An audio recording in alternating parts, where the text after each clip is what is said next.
What's going on, sports fans? Wes Pruitt, 4 Star Sports Media. You are sitting down at the sports buffet. As you know, you always come here and leave full of sports. Got my guy Dave Shumate in the house with me from SEC Unfiltered.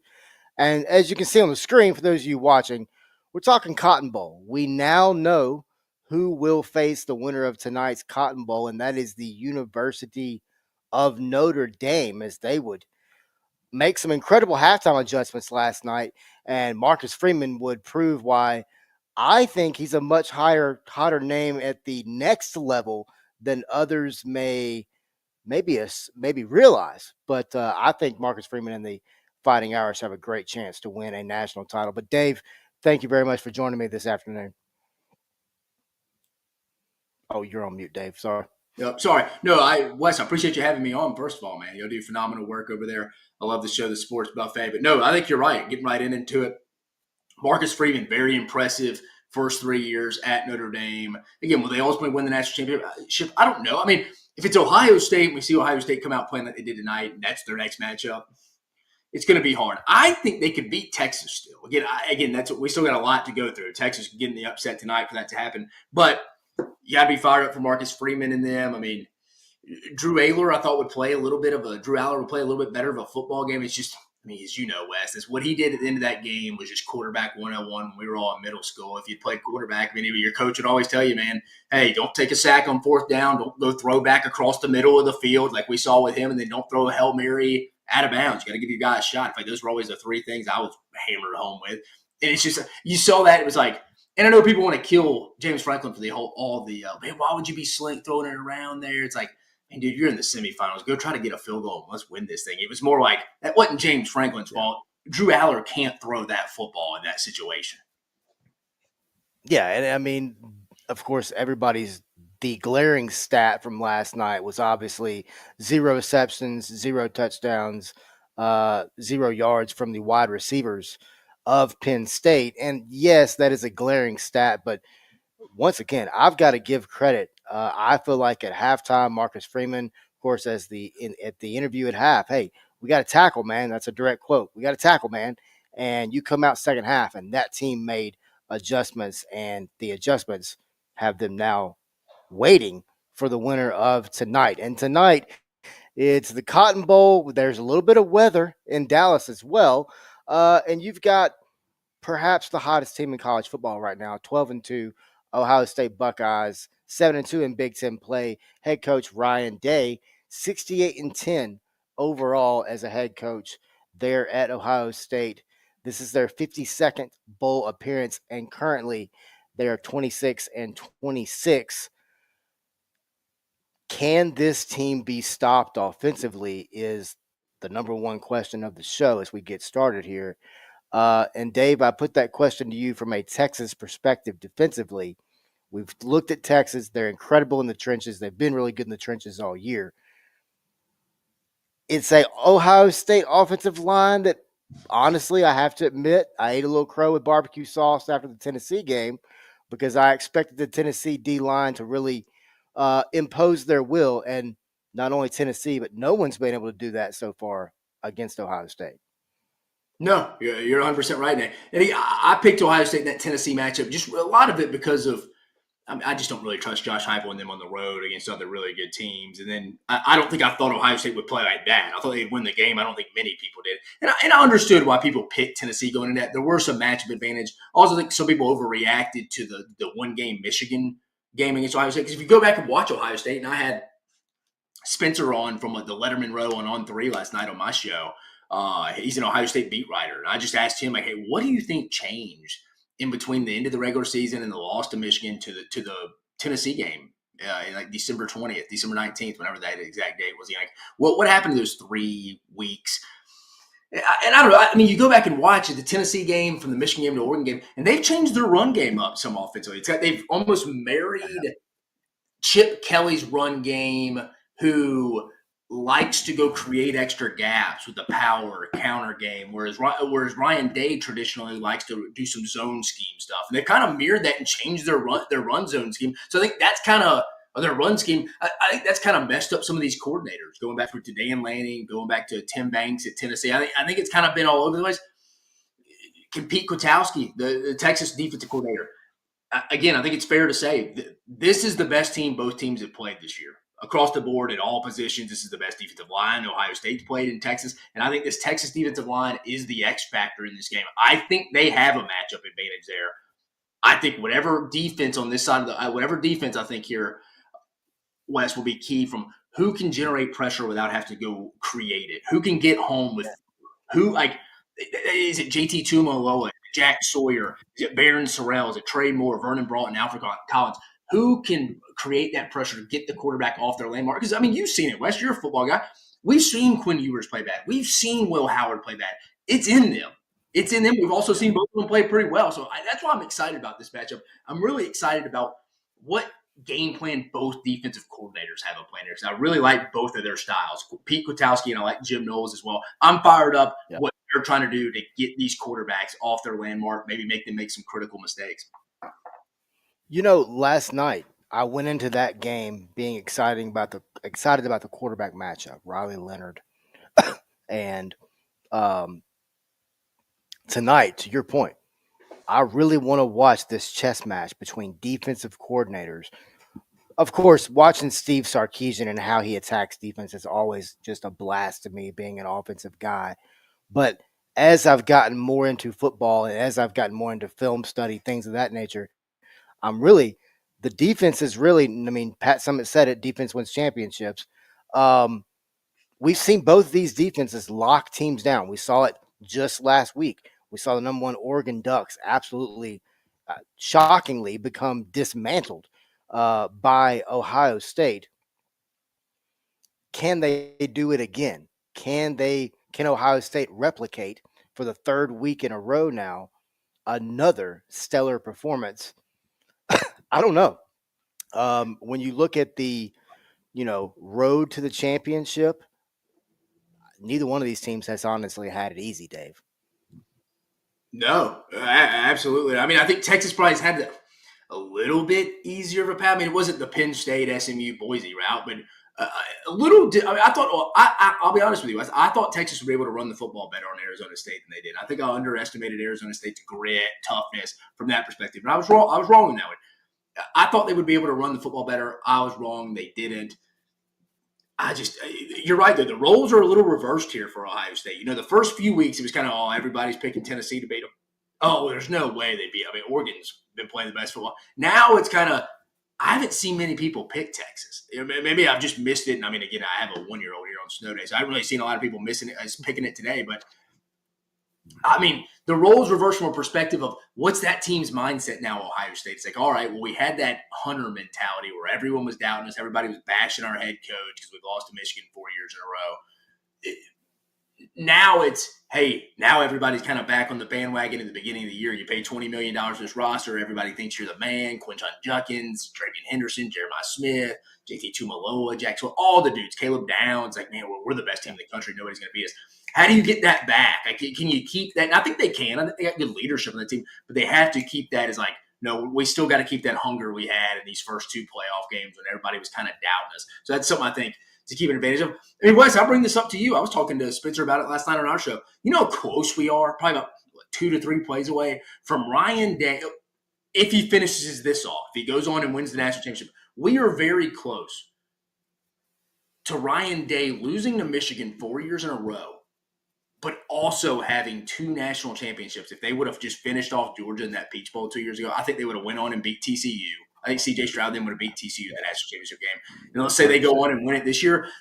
That would be unheard of. Right? It's like, all right, they're on his ass about losing to Michigan 4 times in a row, but it's like we have 2 national championships in the midst of it. Now, in reality, they can only potentially have 1. But like as much flack as he gets in hell from people, Ryan Day's not far off from having 2 national titles potentially under his belt. He's 2 wins away potentially from that almost happening. Obviously, it's not. But I think I think sometimes we forget how good he's been at Ohio State outside of the Michigan game. And I'll say this, Wes, these weren't bad Michigan teams. These were 3 Big Ten national 3 Big Ten champions, and then a national title. The only year you could really gripe, probably this year, that you're like, yeah, dude, that was a 7-5 Michigan team, and we lost to them at home. We had no business. But I think Ryan Day's just gotten a bad flag. I think they had their coach's back when he's been doubted. So in a weird way, I've been kind of cheering for Ohio State this playoffs. Like, not tonight. We're an SEC channel. I'll cheer for Texas. I think Texas gets a bad rap from some people too. I've enjoyed my interactions with Yes, them. I agree.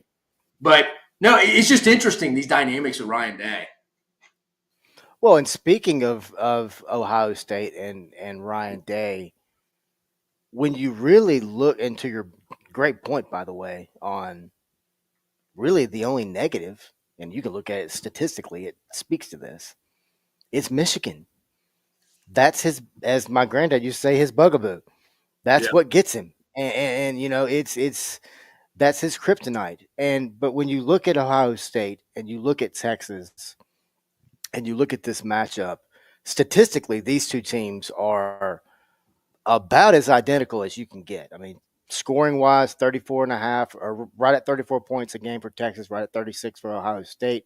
Offensively, Texas sits at 443 a game, Ohio State 432. Offensively, they're right there, a little over 160, almost 170 yards a game.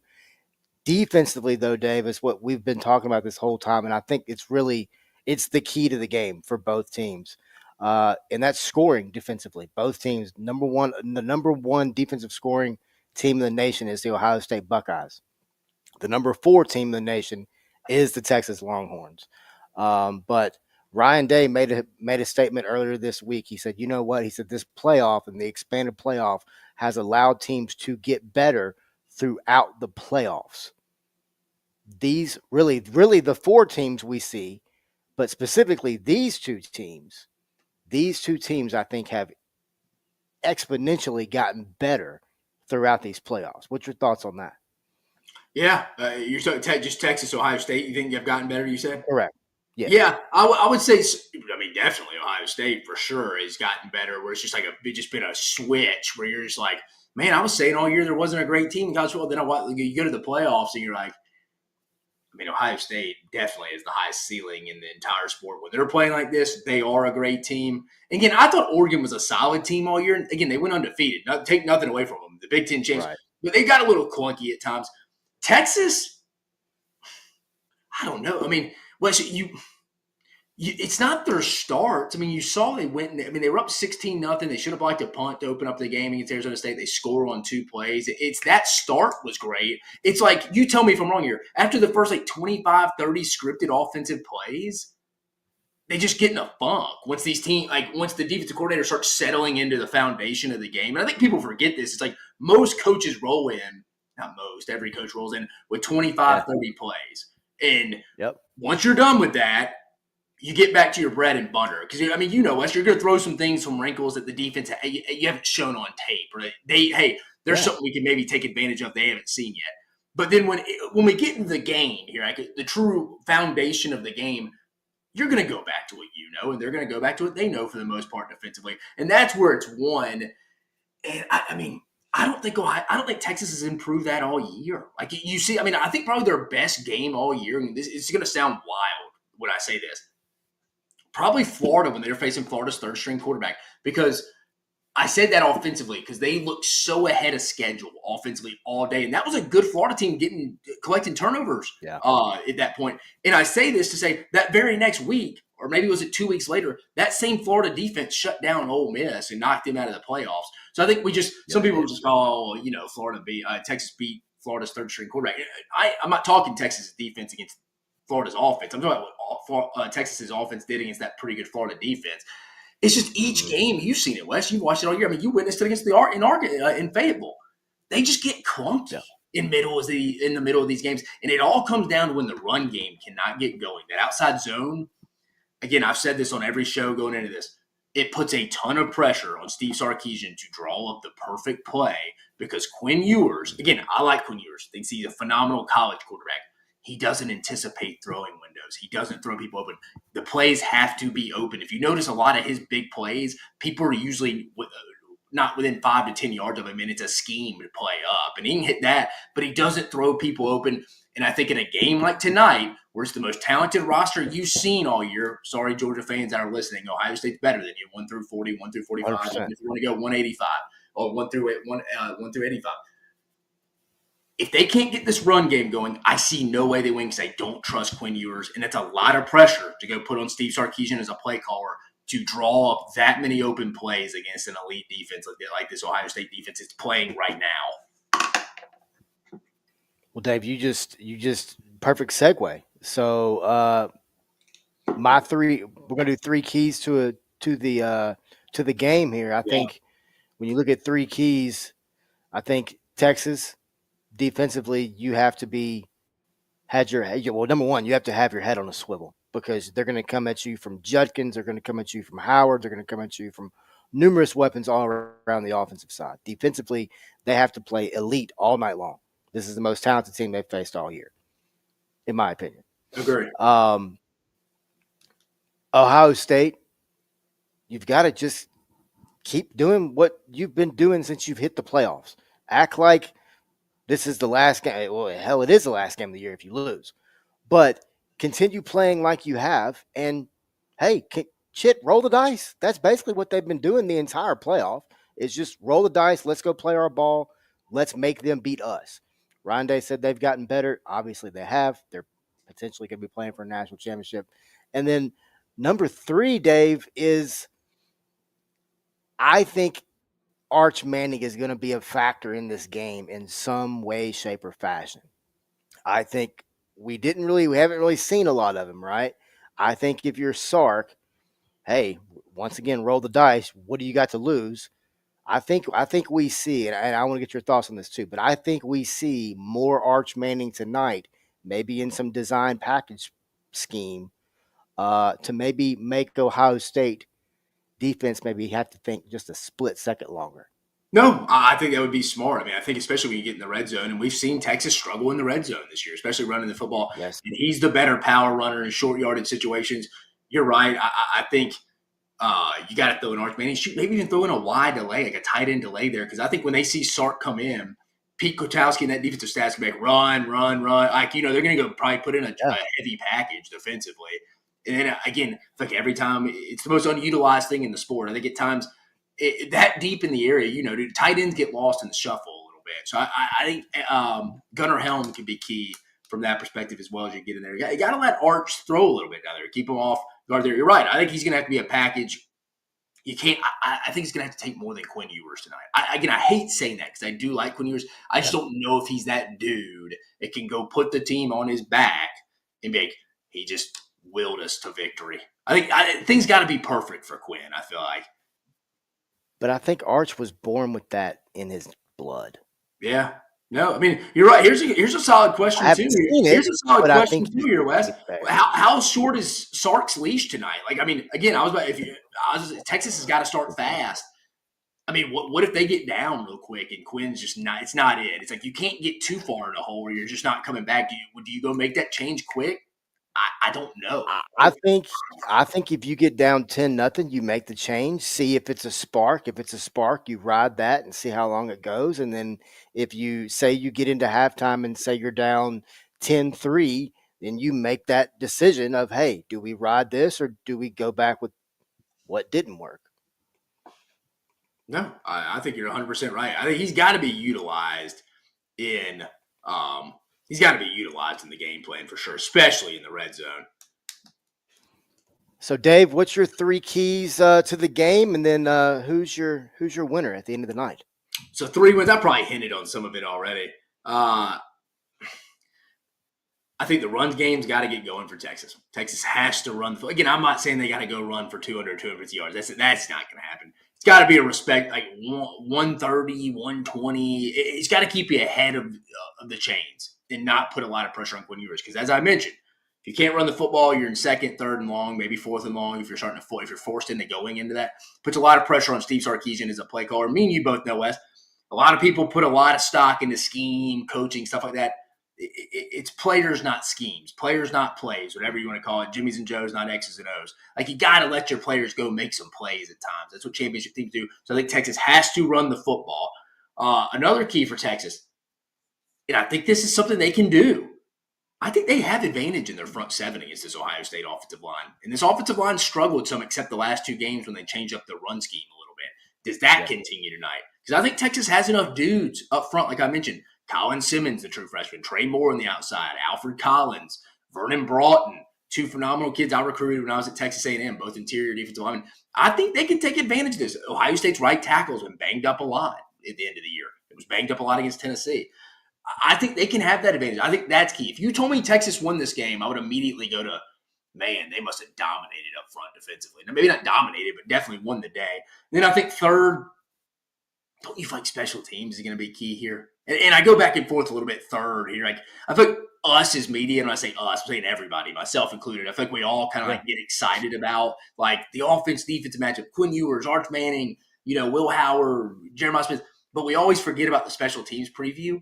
And it's just like, I don't know where, again, I think our guy Bert Auburn has to connect when he gets chances, and he's been struggling this year, which is a while because he was a Grozo Award finalist. But this year he has not been great. We saw it in the Arizona State game. I think he's got to be key. Maybe a block punt drawn up by Texas special teams coordinator Jeff Banks, who does a phenomenal job. Has been in Alabama previously with Sark. Sark brought him over to Austin. I worked with him at A&M. Phenomenal guy. Does phenomenal stuff across the board there from a special team standpoint. That could be key. And you asked for three, but I'm throwing one more here if we got some time. It's a fast start. I mean, it's got it. And again, I think Texas fans are like, dude, we've started fast. It's our middle clunky. I'm with you, but how mean you just talk, Wes, you can't get in a whole – I mean, Ohio State's been coming out like Mike Tyson in the 90s in a boxing match, coming out trying to knock your head off, and it's over at middle of the second, start of the second. I mean, what'd you have? Tennessee down 24. You had Oregon down 31 at one point. I mean, it was a mauling across the board in both those games. So you kind of have to make Ohio State believe tonight it's not happening, guys. Like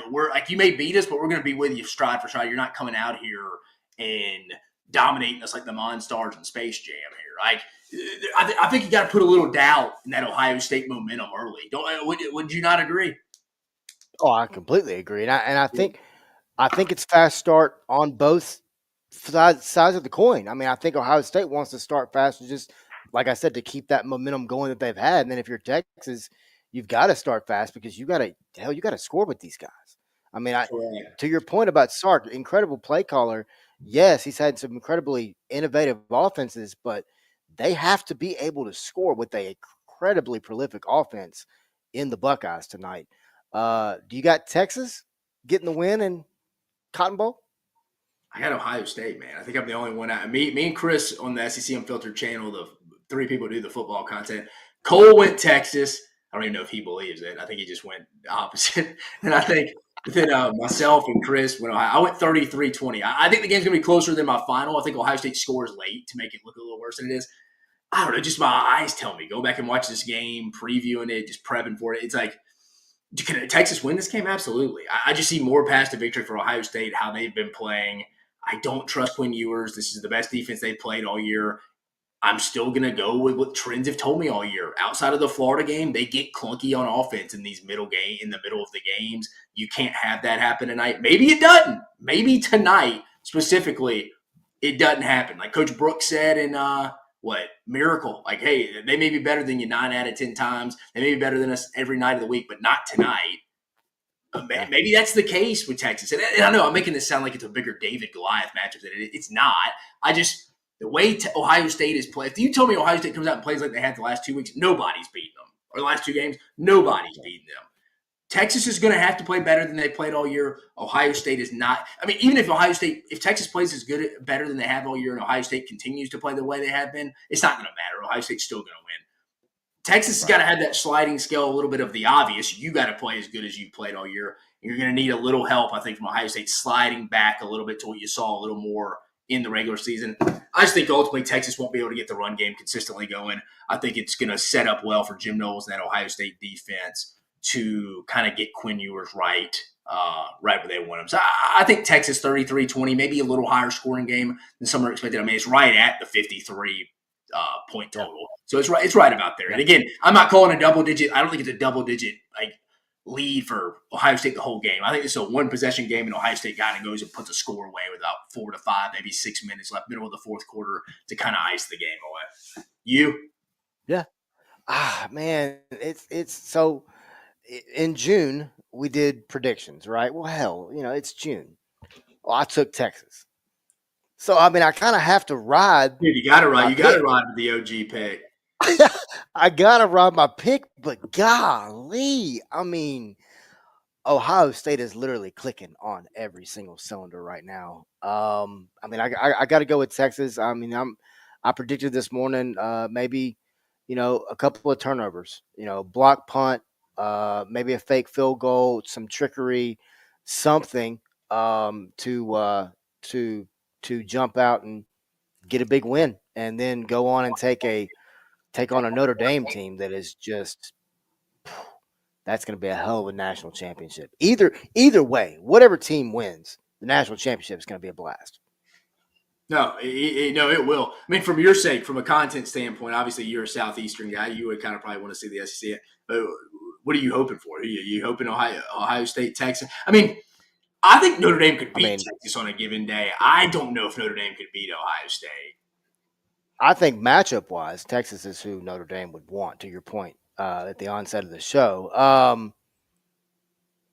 mean, this thing will be popular here in Fayetteville, but I don't care. But I think it's funny that prior to Texas coming in, it's well, we're gonna beat the shit out of Texas. There's no way they're gonna make it in the SEC. And look who's still hanging around. I guess it means more in Austin than it does anywhere else in the SEC. That statement might be taken wrong, but I just think it's really funny that the new blood in the new conference has a chance to win a national championship.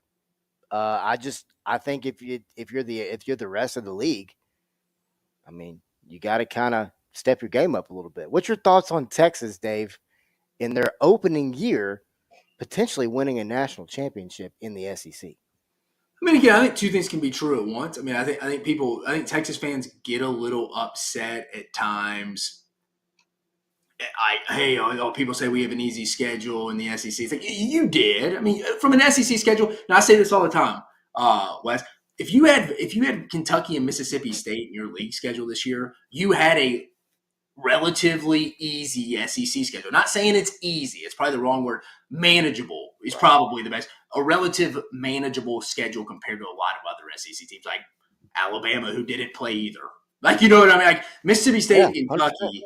And again, I love what Vanderbilt did this year. Went 7-6. They did a phenomenal job.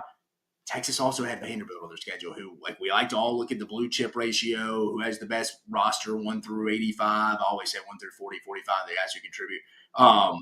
Yeah, I mean, that's a big advantage for Texas over Vanderbilt. I mean, take away Diego Pavia, and it's not even, I mean, it's night and day. So Texas definitely had a manageable first-year schedule, and I think that was on purpose. I mean, Greg Sankey would never publicly come out and say that. But I think, you saw how the way Kirby Smart reacted at the post-game of the SEC championship game.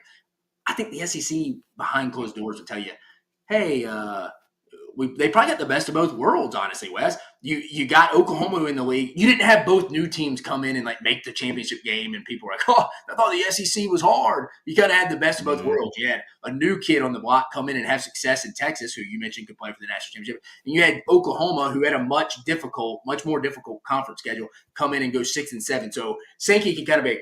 Told you guys, SEC is pretty difficult. Look at our buddies at Oklahoma and Norman. Then also, I mean, look, new kids on the block coming in. They're contributing. They're playing for the national title, helping carry the flag for the team for the SEC. Yeah, I think he kind of got the best of both worlds. Their first year, I mean, again, it could be an A plus for the national title. I mean, you've only lost 2 games to one team, so I mean, it is what it is.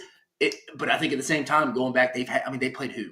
4 to 5 backup quarterbacks this year who are not starters at the beginning of the year for the team they played. Who you had? Let's go through. You played Mississippi State's backup, Michael Van Buren, his first time starting. You played Florida's third string quarterback. Kentucky's true freshman got thrown into that game. Technically, Marcel Reed was not the starter heading into the year. I know at that point he was, but for conversation's part, there's 4 that you played right there. I mean, you played Taylor Green, you played Diego Pavia. I'm trying to think any other that I would have missed. Oh, sorry. And you played Michael Hawkins, a backup quarterback at Oklahoma. Oh, they did? That's what I'm I saying. forgot about that. Yeah. So that's why myself and Cole Thompson were saying our guy over Arizona State's quarterback was probably a top 3 to 4 quarterback that Texas had played all year going into the season. Sam Levitt. I was like, yeah. I mean, when you go look at who they played and the backups and the situations they got them in, absolutely, because they didn't play at DJ Lagway, Florida. So it is what it is. I think 2 things can be true at once. Texas, phenomenal first year. Sark's been building this for years, man. They would have been good even with a more difficult schedule. Probably not the same record, but still. So I think 2 things can be true at once. They had a manageable first year SEC schedule, but they took advantage of it like they were supposed to do. No doubt. Dave Shumate joined us today, man. We preview the Cotton Bowl big time matchup tonight there in Arlington, Texas, from Jerry World. Dave, we appreciate you, brother. Appreciate you, man. Appreciate you having me on, Wes. I'll come back on anytime you want. All righty. For more, visit us here at 4-Star Sports Media. Head over to 4star.live to check out all of our content, and head over to SEC Unfiltered and Mach 1 Sports to watch all of Dave Shumate's content. Thanks, guys.